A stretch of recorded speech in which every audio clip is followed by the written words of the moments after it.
Hola, bienvenidos a un nuevo programa de A Ciencia Cierta, el programa del doctor Daniel Estambulián. Soy la doctora Marité Rosanova y hoy vamos a abordar un tema muy importante. El hígado es el laboratorio de nuestro cuerpo, pero puede enfermarse y puede tener enfermedades muy graves. Y para ello hemos invitado a la doctora Claudia Bujasic, médica e infectóloga. Hola Claudia, bienvenida. Muchas gracias, buenas tardes. Ahora es la segunda o tercera vez ya en el programa. Estás así arrasando. Decime, esto de las hepatitis, ¿cuántas hepatitis hay? Y vamos a ir tratando de desglosar una por una. Bueno, ha habido múltiples artículos en los medios, o sea que, bueno, probablemente estemos hablando con una comunidad que ya esté parcialmente informada o bastante informada.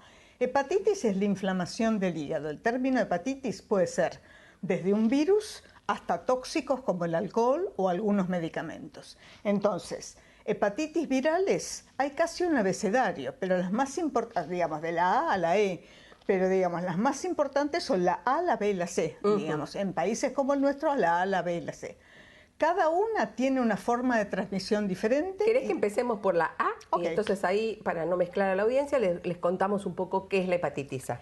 La hepatitis A es la que antes se llamaba de la infancia o infecciosa, típicamente, por ejemplo, en nuestra generación o los mayores a nosotros, lo más probable es que la hayan tenido de niños.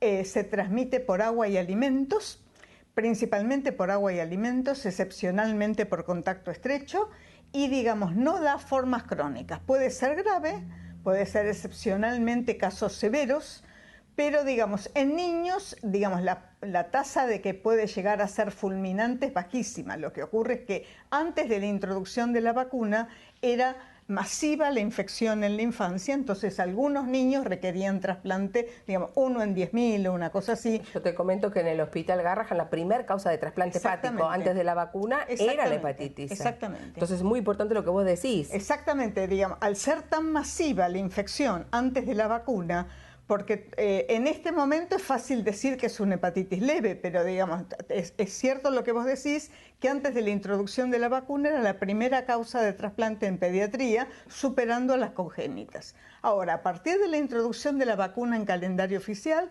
año 2005, cambia la historia de las hepatitis A en la Argentina y digamos, el descenso fue enorme, abrumador en todas las edades, incluso con una dosis sola al año de vida, que es el calendario oficial que tenemos nosotros en la Argentina. Pero, digamos, a partir de ahí, entonces, tuvimos en los primeros 10 años, prácticamente se eliminaron las hepatitis A en adultos y en niños, en los dos.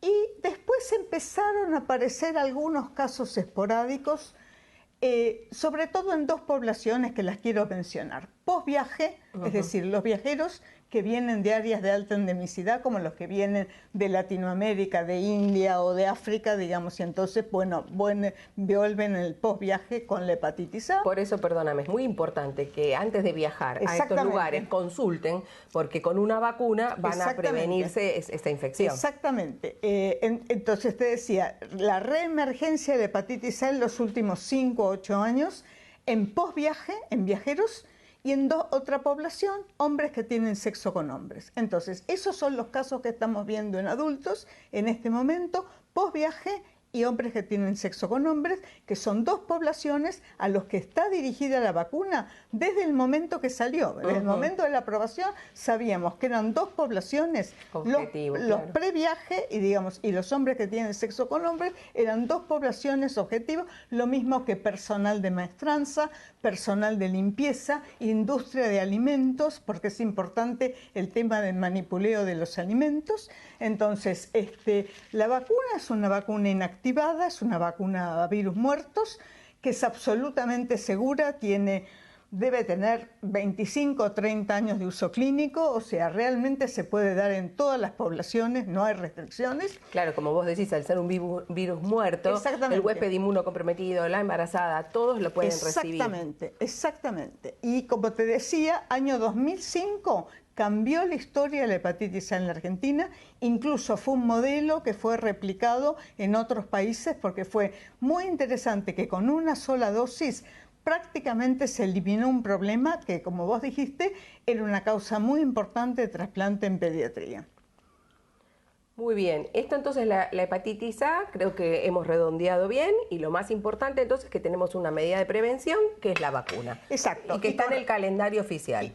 Calendario oficial en pediatría. Exacto. Pero por ejemplo para adultos o por ejemplo en previaje, ¿qué hacemos? Podemos saberlo a través de un test de sangre si el paciente es susceptible o si es inmune. Es decir, si tuvo o no si tuvo. Si tuvo o no tuvo. Y eso está estudiado desde el punto de vista económico, que es costo efectivo en los mayores de 30 años hacer el chequeo del anticuerpo, porque bueno, si el anticuerpo es positivo significa que está inmune y no requiere vacuna. Es decir, que ya tuvo la hepatitis A. Que ya tuvo la hepatitis A y como acabamos de decir, la inmunidad es de por vida, es una cosa importante. Bien. La inmunidad es de por vida. Entonces esa persona va previaje a hacer una consulta, se le hace el chequeo de anticuerpos, tiene anticuerpos, no necesita vacuna. Exacto. Así que... Muy bien, entonces creo que con hepatitis A, fundamental ya lo dijimos. Hepatitis B. ¿Por dónde empezar? Porque realmente... ¿Quiénes son los grupos más susceptibles?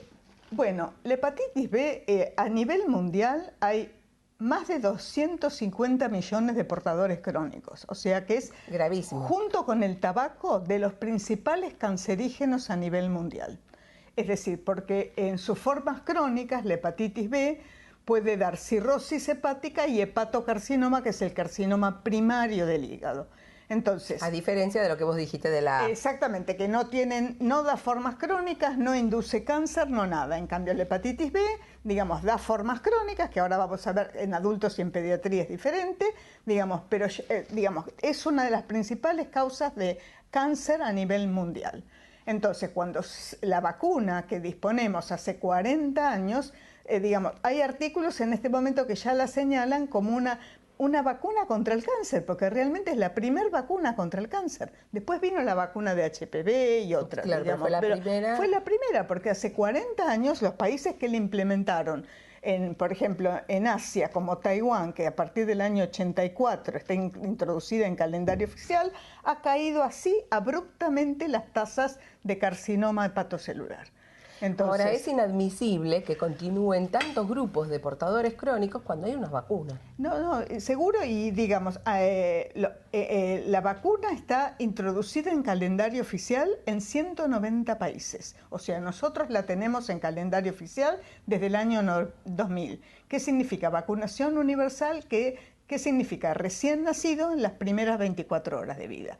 Ahora bien, a partir del año 2012 en la Argentina se autorizó para todas las edades, porque los niños ya vienen vacunados, o los niños ya están vacunados, pero nuestra generación y los mayores no hemos tenido vacuna de niños. Entonces tenemos que, bueno, nosotros como médicos nos vacunamos como estudiantes de medicina, digamos, pero otras personas, el que no recibió la vacuna de niño, tiene que vacunarse de adulto, sobre todo personas sexualmente activas de cualquier orientación sexual, trabajadores de la salud, trabajadores de la salud, digamos, sobre todo cirujanos, odontólogos, los que están en trabajo permanente con sangre y secreciones, porque la hepatitis B, a diferencia de la A, se transmite por sangre, secreciones y vía sexual.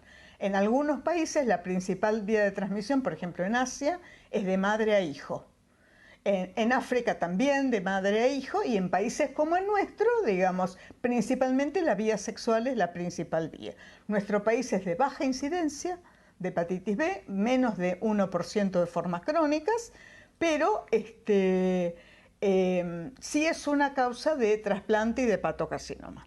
Bien, y también tenemos vacunas. ¿Con cuántas dosis estaría protegido el paciente adulto? El esquema en adultos, bueno, en pediatría también, pero es de 3 dosis, 0 al mes y al sexto mes de la tercera, es el esquema tradicional.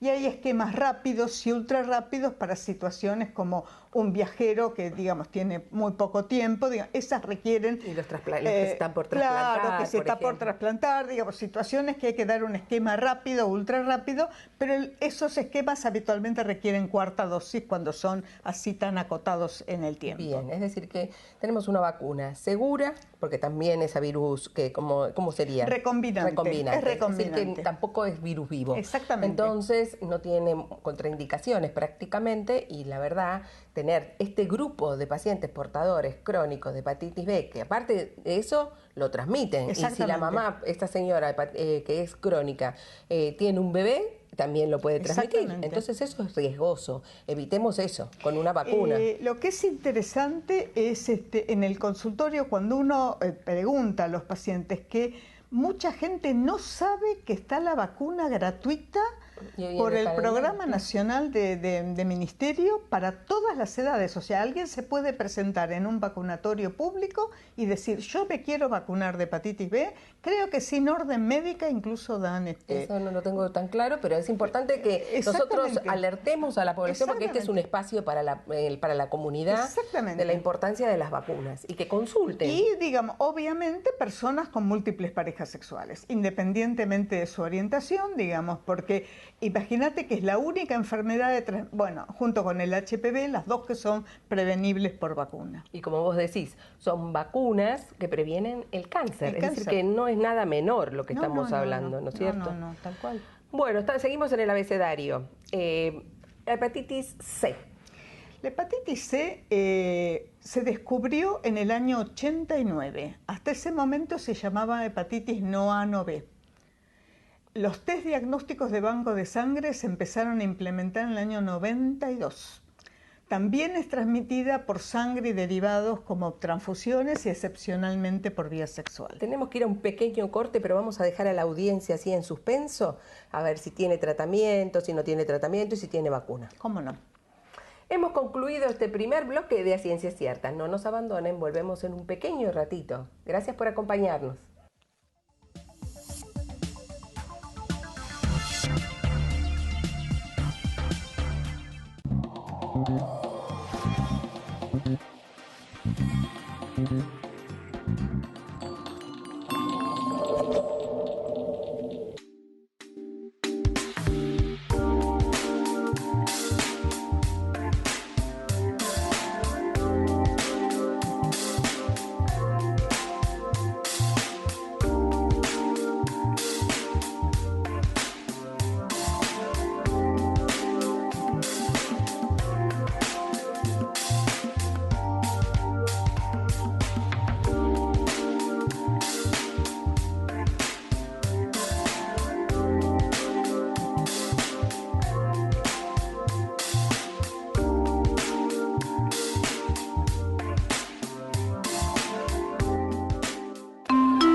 Pacientes con destino medicina de viajero, favor de embarcar por consultorio 4. Muchas gracias.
Regresado en este segundo bloque de A Ciencia Cierta y seguimos con la doctora Claudia Bujasic y las hepatitis. Claudia, habíamos dejado la incógnita para la audiencia de la hepatitis C. Vos nos habías contado entonces habíamos empezado... La hepatitis C, a partir de su descubrimiento, se empezó a aclarar las causas de cirrosis y complicaciones hepáticas en pacientes que, digamos, no tenían la hepatitis B, digamos, y no tenían otras enfermedades del hígado como autoinmunes o otras. Entonces, como te decía, a partir de su descubrimiento se empezaron a testear las transfusiones, por ejemplo. Entonces, los transfundidos previos a 1992, las personas que tuvieron inyectables no seguros, cuando, digamos, era la época que no existían los descartables. Entonces, todas esas personas, se vio que había, digamos, la incidencia en nuestro país en algún momento fue de un 1 y pico por ciento, en este momento está un poco menos del 1%, pero se encontraron muchos portadores crónicos en nuestro país y en el mundo con complicaciones como hepatitis crónica y otras. Y que no tenían síntomas. Y que no tenían síntomas. Entonces, la mayor parte de las veces cuando se adquiere la hepatitis C, hace, digamos, un pico muy leve de transaminasas, casi sin síntomas, y en un 75-80% pasa a la cronicidad. Vos preguntabas si hay vacuna. No hay vacuna disponible y va a ser muy difícil de lograr esa vacuna por la variabilidad genética del virus y por el escape del sistema inmunológico. Lo que sí se han desarrollado, digamos, yo vengo trabajando en hepatitis desde los años 90, en los primeros años solo teníamos el interferón de tratamiento, que era un tratamiento muy tóxico, de 1 año de duración y, digamos, con muy poco éxito. Muy caro también. Muy caro y con muy poco éxito. Y a partir de todas las investigaciones que se hicieron en la década del 90, se llegó a desarrollar lo que se llaman antivirales de acción directa, que son medicamentos por vía oral, que son curativos. Eso es muy importante. O sea, el tratamiento actualmente es curativo. No voy a hablar de nombres químicos ni nombres comerciales porque no es de lo que corresponde, pero el tratamiento de hoy se ha simplificado enormemente. A 8 a 12 semanas hay dos grandes compuestos que están en este momento simplificado el tratamiento y que en 8 a 12 semanas se logra erradicar el virus. Esto es una excelente noticia. Entonces, prácticamente los tratamientos curativos empezaron hace 10 años, años 2015, 2016, hubo una gran revolución de antivirales en ese momento y en este momento muchos se han discontinuado y quedan 2 en pie, digamos, que son principalmente para pacientes, digamos, el acceso, digamos, ha ido mejorando por el tema del alto costo de estos medicamentos, pero tenemos un programa nacional a nivel público y las obras sociales y prepagos también lo están cubriendo. Una consulta para la B y para la C, ¿no es cierto? Vos determinás, por ejemplo, en una pareja que uno de ellos es hepatitis B o hepatitis C. ¿Qué le recomendás a la otra pareja? ¿Se hace el testeo? ¿Cómo se hace? Siempre se testea las parejas de los pacientes con B y C. Digamos, la transmisión de la C en parejas monogámicas estables es muy baja, prácticamente nula. No así en personas que tienen múltiples parejas o, digamos, prácticas de tipo traumático y de displasia, o sea que eso también existe la posibilidad de una transmisión, pero es muy baja. En cambio, la transmisión de la B es altísima la pareja, pero para la B tenemos vacuna, entonces se testea a la pareja y en caso de no haberla tenido y no tener defensa, se lo vacuna, como te decía, digamos, 3 dosis o esquemas ultra rápidos de 4 dosis si uno quiere. Importante que para la hepatitis B hasta la segunda o tercera dosis no se logra inmunidad. Porque a veces las personas o las parejas o las personas piensan que con una dosis ya se logra inmunidad y no es así, se requieren 2 a 3 dosis. Por eso es importante que también usen preservativo, por ejemplo, en las relaciones sexuales, independientemente de la vacunación, porque tal vez el porcentaje, digamos, de anticuerpos no llega al 100%. No, siempre tratamos cuando son parejas de un portador crónico de hacer el testeo, el dosaje de ver si están en un título protector, lo que nosotros llamamos título protector, es decir, esa persona, si, digamos, logra un título protector, por más que tenga contacto con el virus, el título de anticuerpos lo bloquea Bien, la infección. Perfecto, por eso es importante eso también, hacer los controles. Bien, y en el caso de la hepatitis C, en la pareja... En el caso de hepatitis C, al no tener vacuna, digamos, lo único que funciona son los métodos de barrera, pero digamos, como acabamos de decir, la transmisión en parejas monogámicas heterosexuales, yo recuerdo haber seguido a lo largo de 20 años parejas monogámicas estables, y hay trabajos publicados de todo el mundo que la transmisión en parejas heterosexuales monogámicas del virus C es prácticamente nulo. Bien, entonces lo importante es que hay cura, hay que consultar. Y entonces, si no tenés síntomas, ¿en qué casos te haces el testeo serológico? Esa es una muy buena pregunta. A partir de todo este desarrollo de fármacos y demás de tratamientos de los últimos 20 años, en este momento las sociedades científicas nacionales e internacionales recomiendan el testeo de todas las personas B y C una vez en la vida. Ajá. O sea, sobre todo la C, digamos, pero también la B, o sea, por esto que estamos conversando, o sea, uno a veces asume que una persona está protegida y, digamos, pudo no haber completado el esquema de vacunación en la infancia, o los títulos de anticuerpos pueden haber descendido.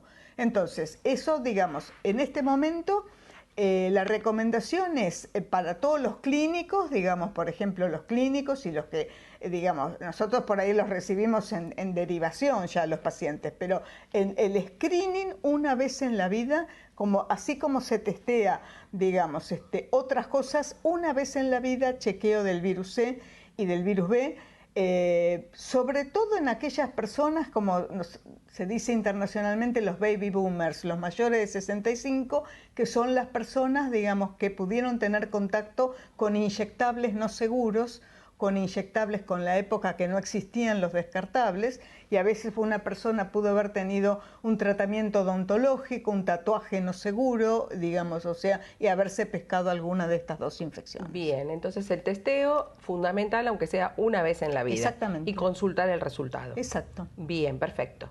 De la hepatitis A, B y C creo que ya estamos bien. Ahora que nos quedarían las D y la E, que son las menos conocidas. No, son las menos conocidas. La D es un virus que complica a un B crónico, o sea, tiene que tener primero la presencia del B. Y es un virus, llamémosle defectivo, un virus que, digamos, necesita la presencia del virus B y complica el virus B. Es decir, que si no tenés virus B, no tenés D. Entonces, cuando uno hace prevención de la B a través de vacunas, es prevención de la D también.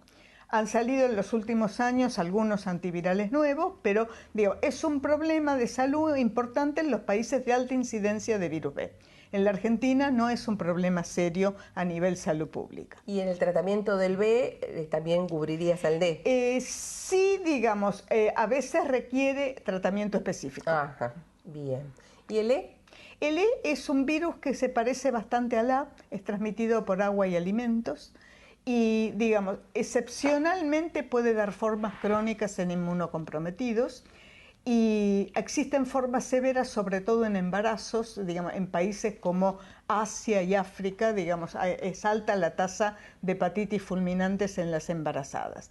En nuestro país, digamos, son casos esporádicos, realmente no son casos frecuentes. Bien, y todos aquellos que tienen hepatitis B y C necesitarían también un test de VIH, ¿verdad? Bueno, sí.